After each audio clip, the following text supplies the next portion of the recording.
Okay, I'm going to start off by talking about how you got involved in the show, how that came about. What, this time or when I wrote it? This time, right. Well, I came across a very flattering review of an earlier show and immediately realised that I had a great rapport with the reviewer, and then discovered he wanted to direct the show. So immediately I agreed, and here we are. You've been working with us on the show. You've been involved in the production to a greater or lesser extent with some cuts and chats about what we're going to do in the very offset when things are in the germination process. How have you found that process, sort of working with Trifle and with me? Well, fine. I can't really distinguish between you and Trifle. I'm not talking about the pudding. No.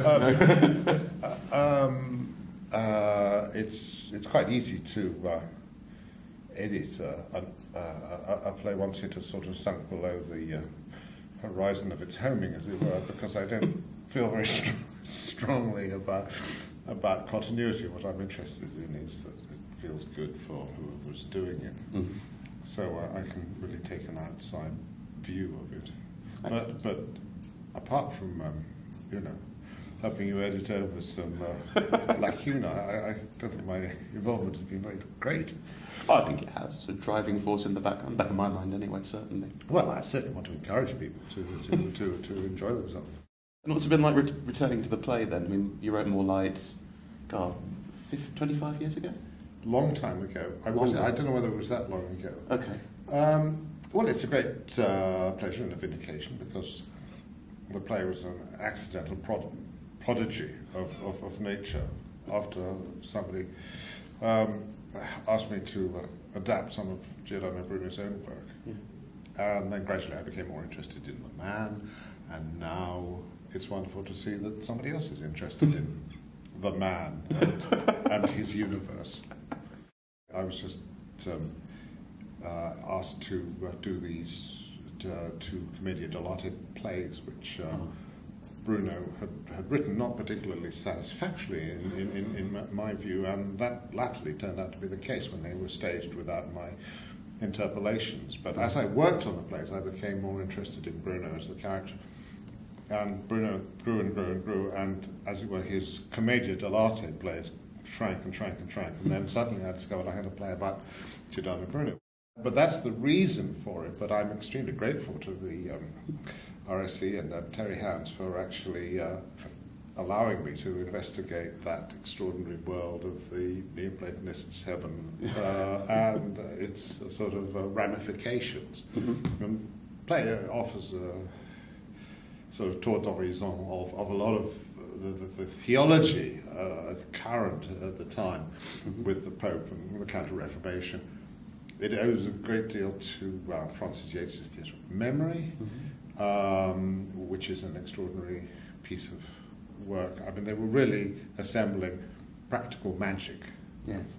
to for and against the various countries involved, and it was the last, or not, it was the latest frontier of that particular time, and I'm fascinated by it. I'm fascinated by the energy. I'm sceptical about the outcome, or whether it was just an imaginative construct. But as an imaginative construct, that's what happens on the stage. We're all asked to participate and imagine together, mm-hmm.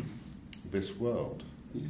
And it's as it were, is at the moment of Bruno's death, and the play takes a fractal division of time and tries out the various exit routes from his earthly end, which was to be burnt at the stake by the Pope. And hopefully it makes a glorious end out of somebody who isn't necessarily, in my view, a martyr, more like a human being, but somebody who is intellectually fearless and open to the universe as the Hubble telescope shows us. I found first time reading it, there was so much going on, and there's so much depth to the writing especially, but also to all the characters. I mean, you've got Queen Elizabeth in it, you've got Shakespeare in it, Bruno's in it himself, the Pope, an amalgamation of various popes, but a papal figure of the time nonetheless, isn't it? Yes. Do you, I mean, I know from some of your other writing that you often have historical figures interacting with each other in scenarios they may not necessarily have been in, so a sort of flight of fancy over history. Yes. Would you say that's part of your style? Would you say that's something that intrigues you? Or is that just something that's come by the way? I've only completely extracted people from their surroundings, you know, for I hope very good reasons. Normally I try to root them into their own history and time. I try to stay true to character. I think my nature seems to be, you know, not pretty Nietzschean. Pretty Nietzschean, not unsympathetic, you know, unfortunately syphilitic, but then it was. And ditto with Shakespeare and Queen Elizabeth. That I'm not bringing them up to trash them. I think that they're the most wonderful, you know, feeds for our own moral reflections, and hopefully they're good parts for actors, and you know, and self-energizing in the way that original characters are. Yeah, absolutely. I mean, it's been nice as part of the rehearsal process. The people playing Shakespeare and Elizabeth in this cast have found it at times so incredibly daunting, with all of the historicity behind the character, especially Shakespeare, especially playing in the Rose, so close to the Globe and everything like that.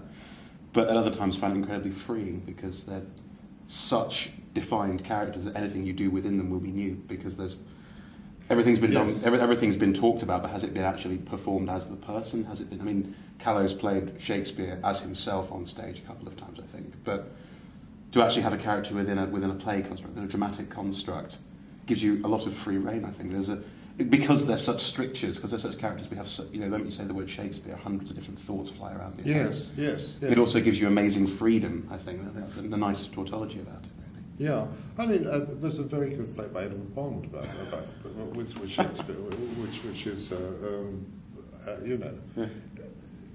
It wrestles with the ideas which Shakespeare arises in a completely different way. I mean, I wouldn't go down that route at all. And Shakespeare, because Shakespeare to me, you know, remains a mystery. And this man who asked for his bones not to be disturbed. Why was that? You know, I mean, there's. You ask a question about Shakespeare, and there are always a million answers. And so, in that million answers, you have to find your own way through it. He's a very baffling creature, although obviously good-hearted. Right. And I think our Shakespeare of more light is a pragmatist and wants to avoid pain and is supremely diplomatic, but is actually just trying to get a play done. I mean, I suppose my higher self. And female, of course, as well. And female, yes, absolutely. What's anima? Yes. How Shakespearean do you think the play turned out when you wrote it? Was it sort of drawn out of Shakespeare? Well, I owe so much, and everybody, not just me, people who've never read Shakespeare and never seen a Shakespeare play, owe a lot to his psychological constructs, because, you know, I mean, poets have that kind of infusing effect in culture. So you don't actually have to be a great expert in Midsummer Night's Dream to get what's going on in Bruno's heaven, because it's exactly the same Beauty and the Beast and so on, and the, you know, and the attraction of you know, sort of extrovert animal horniness and as against the spirit, you know, the sort of Apollo Dionysus contradictions, which Shakespeare was playing with so successfully in Midsummer Night's Dream, you know, and yes, we should know about them really, but in fact you don't have to know an awful lot to get what's going on with the thing, because the whole thing is about how to write a play as well. I mean the constant struggle of the second-rate author and the fears of failure and so on. I was going to bring that up next, actually. It's good that you brought onto that. Yeah. Because it is also, in the end, a play about a man trying to write a play. There is that subplot in there. Did you write that from a lot of your own experiences, or was that more sort of a, well, this is what people think it's like, or where did that germinate from? Well, it came from the fact that I mean, I'd written a lot of plays when I started it, and so I'm a fearless beginner of plays, although they don't always end.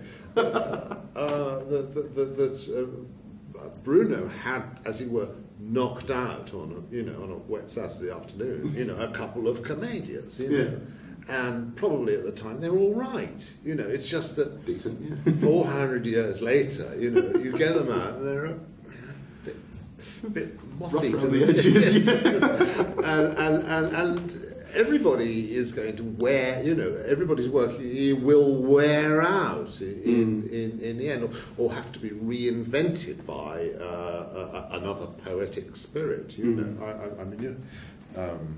because language changes, and we're still only, we struggle sometimes to stay in touch with Shakespeare's language, and it's not it's a whole different dialect, as indeed it was then, but then there were many different dialects. There's the dialect of the King James Bible and the street and so on, and he employs them all. So I don't feel it's too highfalutin, but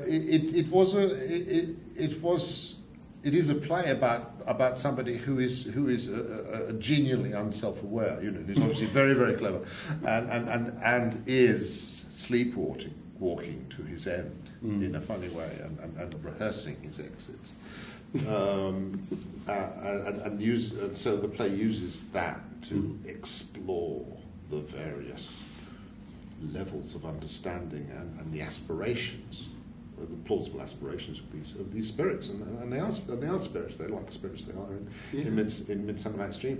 Puck comes forward and apologises for the whole cast if the spirits are offended. And I guess that's the kind of lightness which you want to have with this, and that. So it's not serious, and yet it is serious because it's about death, and it's about. One of the triumphs of this, our civilization, I suppose, is that sense of playfulness, of joy, in spite of the fact that it might all go and not have a hereafter, and so one's balanced on that knife edge, and that debate is continuous inside the play. Is this real or not? All these jokes about the astroturf of Bruno's imagined England, this beautiful shoply grass with swan-upping Sunday happening constantly in the background. I hate to break to you now, we haven't actually got the astroturf. But oh, great! No, that's terrific. It has the label up. Cool. And thanks very much. Right. Okay. Cheers. Okay. Cheers. Good luck. Great. Thank you.